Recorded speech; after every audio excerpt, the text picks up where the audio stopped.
which you need something, but you are doing excessively. You know, you're doing more than what is required. And israf is not only in terms of the money, it could be in terms of your physical body. You're doing things which you should not be doing. You're tiring out your body. The right of the body is on you. And similarly, you know, you're eating more than you should be eating, which most of the Muslims do, you know. So they eat more and more and more, you know, and which is surprisingly, and they don't understand the amount of food which is thrown away in Ramadan. I mean, I don't know how many of you know that how much food we throw out in the Ramadan, because we go for the iftar parties in masajid and other places, we fill up our plates and then throw it in the garbage.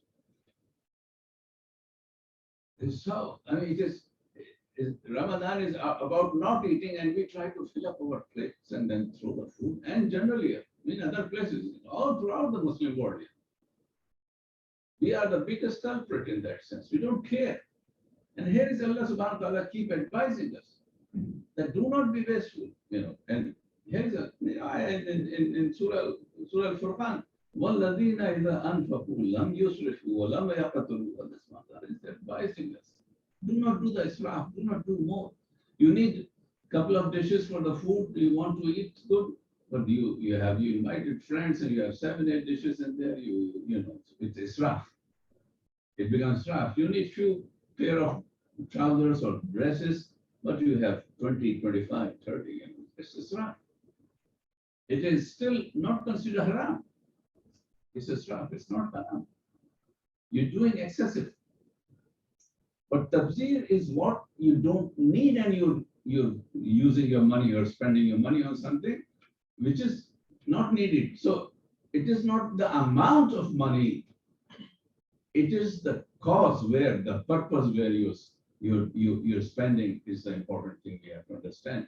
So you may be doing a tabzir of $1 only in a place where you should not be spending, it becomes a tabzir.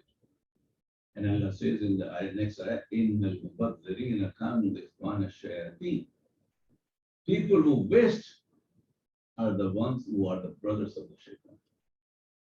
وَكَانَ الشَّيْطَانُ لِرَبِّهِ كَفُورًا. And the shaitan is ungrateful to his Lord, his Rabb. You know, the shaitan, and we have to understand that Allah subhanahu wa ta'ala put in the same category the people who are wasteful as the shaitan. Because wastefulness causes a lot of other problems in the society.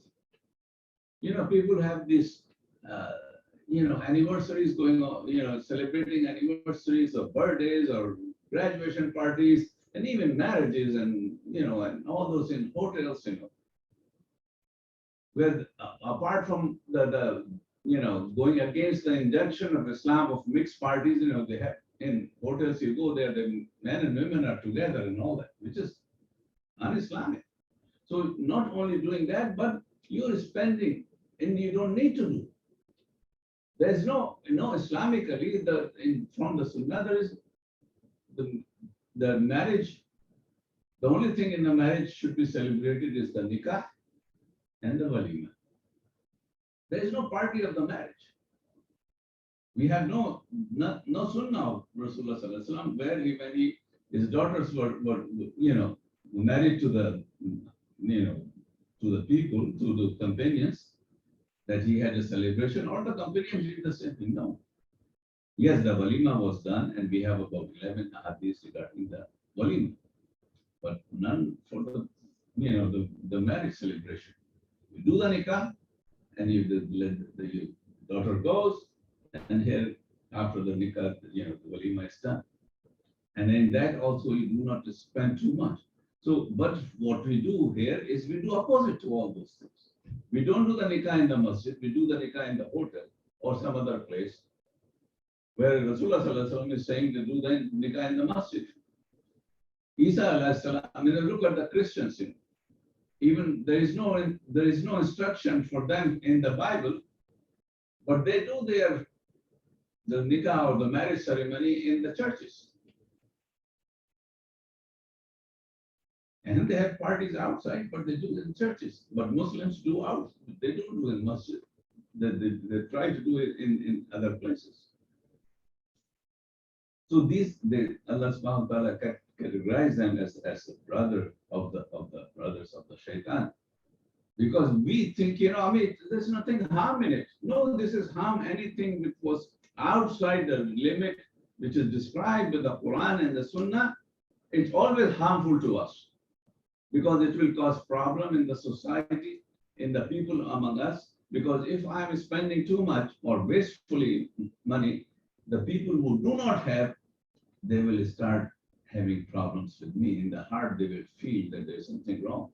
And the role of the shaitan is to cause the friction in the heart of the people, between husband and wife, between the society, among the people.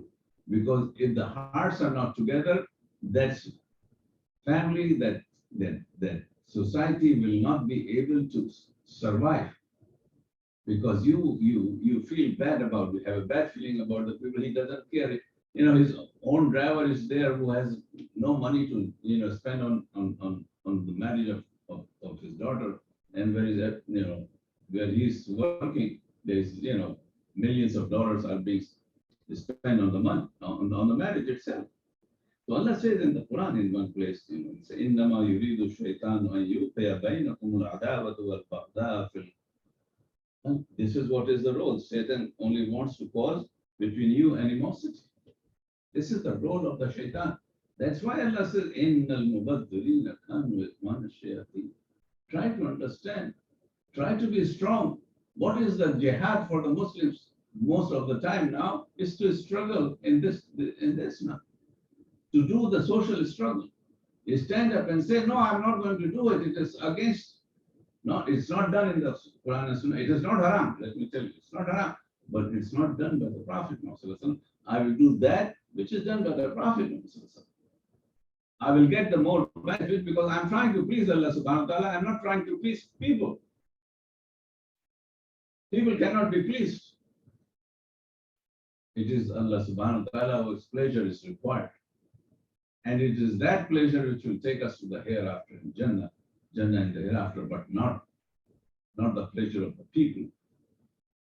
So that we have to, this jihad is the most difficult part because I have to fight against my own family, against my friends, against my people who are with me. I have to fight against them and tell them, no, I'm not going to do it. Because this is what Allah says, لِمَ تَقُولُونَ مَا لَا تَفْعَلُونَ. Why you say something and don't do it? Why you say something which you cannot do? Because when it comes to the action part, or you have to do, you become soft. You people can give good speeches, they good talks and all that. But when it comes to their personal matters, they become very relaxed.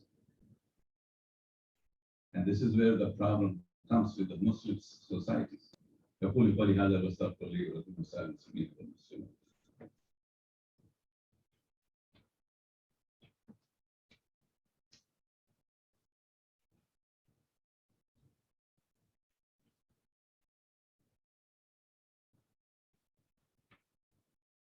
Alhamdulillah.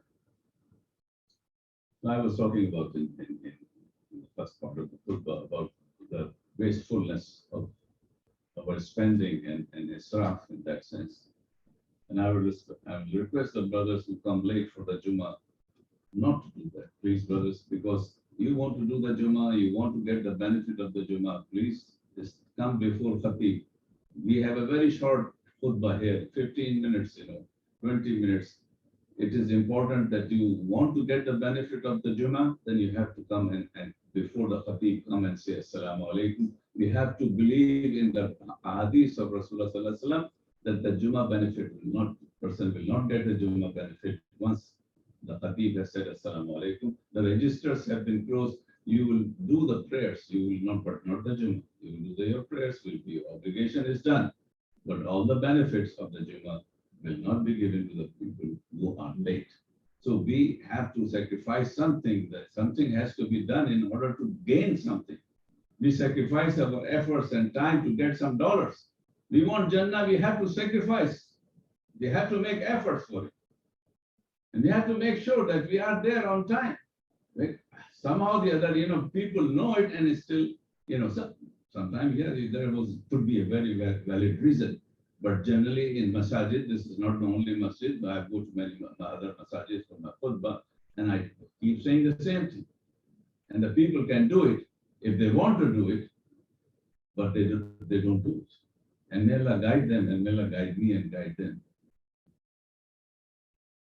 إن الله وملائكته يصلون على النبي يا أيها الذين آمنوا صلوا عليه وسلموا تسليما اللهم صل على محمد عبدك ورسولك وسلم المؤمنين والمؤمنات والمسلمين والمسلمات ربنا آتنا في الدنيا حسنة وفي الآخرة حسنة وقنا عذاب النار ربنا لا تزغ قلوبنا بعد إذ هديتنا وهب لنا من لدنك رحمة إنك أنت الوهاب ربنا وآتنا ما وعدتنا على رسلك ولا تخزنا يوم القيامة إنك لا تخلف الميعاد عباد الله رحمكم الله إن الله يأمر بالعدل والإحسان وإيتاء ذي القربى وينهى عن الفحشاء والمنكر والبغي يعظكم لعلكم تذكرون فاذكروني أذكركم واشكروا لي ولا تكفرون أقم الصلاة